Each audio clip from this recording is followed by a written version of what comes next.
माझ्या प्रबंधामध्ये त्याच्यात एक अक्षरही मी बदलणार नाही. मला तुमच्या डिग्रीची गरज नाही. मी हा प्रबंध भारतामध्ये जाऊन प्रकाशित करीन आणि लोकांमध्ये वाटेन. सगळं हे म्हणजे आश्चर्यकारक होते, विश्वास न बसणार होतं सगळं.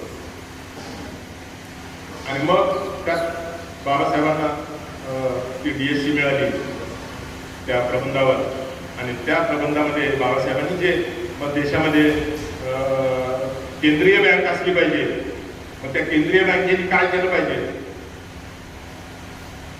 हे सगळं बाबासाहेबांनी त्या प्रॉब्लेम ऑफ रुपीजमध्ये दिलं.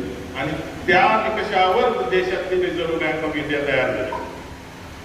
म्हणजे विचार करा, शिक्षण